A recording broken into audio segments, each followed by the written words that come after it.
Night review upload చేశాక finally కూర్చొని squid game season 3 complete చేశాను. So no doubt season 1 was peak. అంటే only ఒక సర్ప్రైజ్ ఫ్యాక్టర్ కాదు, ఇట్ వాస్ ఇంట్రెస్టింగ్. లైక్ మొన్న మధ్య రికాప్ చేద్దామని మళ్ళీ సీజన్ 1 చూశాను. ఆల్రెడీ చూసున్నా గానీ ఈసారి కూడా ఐ వాస్ కంప్లీట్లీ హుక్డ్. కానీ సీజన్ 2 డెఫినెట్లీ ఆ బార్ అయితే టచ్ చేయలేకపోయింది. మెయిన్లీ ఇట్ ఫెల్ట్ చాలా స్ట్రెచ్డ్ ఆర్ ల్యాగ్. మెయిన్లీ అయితే అనవసరంగా చాలా చోట్ల ఊరికే టైం పెంచడానికి లాగినట్టు అనిపించింది. So actually series maker Netflix దగ్గరికి వెళ్ళినప్పుడు ఫస్ట్ అసలు 2 సీజన్స్ ప్లాన్ చేశారు. కానీ అసలు ఫస్ట్ సీజన్ వాళ్ళు ఊహించలేనంత హిట్ అయింది. దాంతో తర్వాత థర్డ్ సీజన్ అనేది ప్లాన్ చేశారు. సో మరి అలా ప్లాన్ చేసిన థర్డ్ సీజన్ సెకండ్ సీజన్ లాగానే బోరింగ్ అనిపించిందా ఆర్ వాజ్ ఇట్ ఇంట్రెస్టింగ్? ఈ రివ్యూలో మీకు క్లియర్ గా ఎక్స్ప్లెయిన్ చేస్తాను. కానీ దానికన్నా ముందు guys first of all please ఈ వీడియో లైక్ చేయండి సో దట్ కొంచెం రీచ్ పెరిగిద్ది.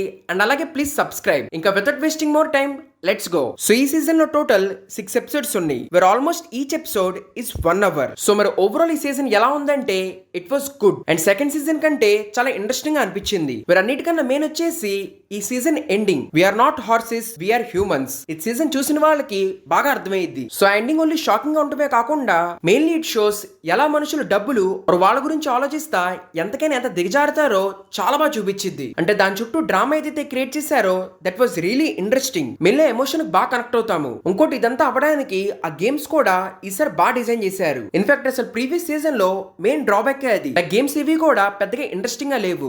సో అందుకే ఆ క్యారెక్టర్స్ కూడా మనం పెద్దగా కనెక్ట్ అవ్వలేదు. కానీ ఈసారి ఆ 2 ప్రాబ్లమ్స్ కరెక్ట్ గా ఫిక్స్ చేశారు. లైక్ గేమ్స్ అన్ని కూడా చాలా ఇంట్రెస్టింగ్ గా ఉన్నాయి. అండ్ అలాగే క్యారెక్టర్స్ విషయానికి వస్తే లాస్ట్ సీజన్ లో క్యారెక్టర్స్ చాలా మంది ఉన్నారు. బికాస్ ఆఫ్ దట్ ఎవరికి కరెక్ట్ గా కనెక్ట్ అవ్వలేకపోయాము. కానీ ఈసారి మొత్తం క్లియర్ చేసి ఓన్లీ మెయిన్ గ్రూపే ఉంది. సో ఇక్కడ వీళ్ళ ప్రాపర్ ఆర్క్స్ రాయడానికి మంచి స్కోప్ ఉంది. అండ్ దాని వాళ్ళు కరెక్ట్ గా యూజ్ చేశారు. మెయిన్లీ గేమ్స్ లో ఈ క్యారెక్టర్స్ తీసుకునే డెసిషన్స్ చాలా ఇంట్రెస్టింగ్ అనిపించినాయి. లైక్ అసలు ఇప్పుడు వీళ్ళు ఏం చేస్తారని ఆ డౌట్ అయితే బాగా క్రియేట్ చేశారు. అసలు ఇదంతా కాదు కానీ player 456 is real goat. Like first season దగ్గర నుంచి ఈ సీజన్ దాకా తన ఆర్క్ ఏదైతే ఉందో అది బ్రిలియంట్ గా రాశారు. సో డెఫినెట్లీ ఈ ప్రాబ్లమ్స్ అయితే ఫిక్స్ చేశారు. కానీ actually season first episode start చేసినప్పుడు it was bit off. Like mainly episode లో పెద్దగా ఏం జరగదు.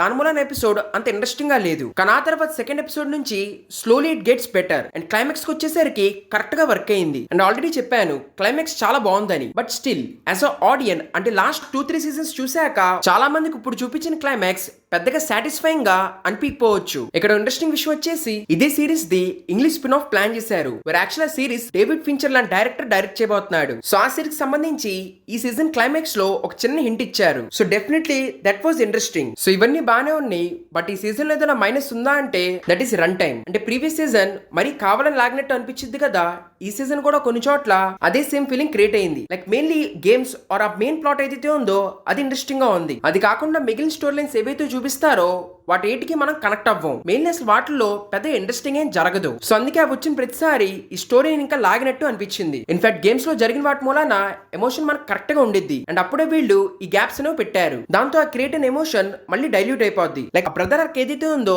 That was completely time waste. అంటే ప్రీవియస్ సీజన్ లో ఎలా అయితే అనిపించిందో మళ్ళీ ఆర్క్ ఈ సీజన్ లో కూడా అలాగే రాశారు. పైగా క్యారెక్టర్ ఎండింగ్ కూడా పెద్దగా ఇంట్రెస్టింగ్ గా ఉండదు. It was disappointing. ఇన్ఫాక్ట్ ఈ సీజన్ మొత్తం చూసాక ఐ థాట్ వీళ్ళు కావాలంటే సెకండ్ సీజన్ లోనే ఇంకో 3 ఎపిసోడ్స్ పెంచి ఆ సీజన్ అండ్ ఈ సీజన్ లో ఉన్న టోటల్ ల్యాక్ తీసేసి ఉంటే కరెక్ట్ గా ఉండేది. ఇన్ఫాక్ట్ ఎమోషన్స్ పరంగా కూడా ఆ బ్రేక్ డెఫినెట్లీ ఒక మైనస్ పాయింట్. లైక్ ఈ థర్డ్ సీజన్ స్టార్ట్ చేసినప్పుడు మళ్ళీ ఆ క్యారెక్టర్స్ తో కనెక్ట్ అవ్వడానికి కొంచెం టైం పట్టింది. సో ఇదే ఈ సిరీస్ లో ఉన్న main minus point. So main ఇది తప్ప మిగతాదంతా ఇంట్రెస్టింగ్ గానే ఉంది. సో అందుకే ఖచ్చితంగా యూ కెన్ వాచ్. ఇది కాకుండా ఓవరాల్ స్క్విడ్ గేమ్ అనే సిరీస్ ఎలా ఉంది అంటే I would say okay good show but not a great or goated show. In fact దీనికంటే Alice in borderland same theme తో ఉన్నా గానీ ఆ సిరీస్ చూడడానికి చాలా బాగుంటది. లైక్ దీనికంటే ఇంటెన్స్ గాను ఇంట్రెస్టింగ్ గా ఉండిద్ది ఆ సిరీస్. సో స్క్విడ్ గేమ్ అయిపోయాక ఇలాగే ఇంకేదైనా చూడాలనుకుంటే డెఫినెట్లీ ఆ సిరీస్ మీరు చూడొచ్చు. అది కూడా నెట్ఫ్లిక్స్ లోనే ఉంది. పైగా నేను కూడా ఆల్రెడీ ఆ సిరీస్ ది కంప్లీట్ రివ్యూ పెట్టాను. కావాలంటే అది కూడా చెక్అౌట్ చేయండి. So overall this is my review. So మీకు ఈ సీజన్ ఎలా అనిపించిందో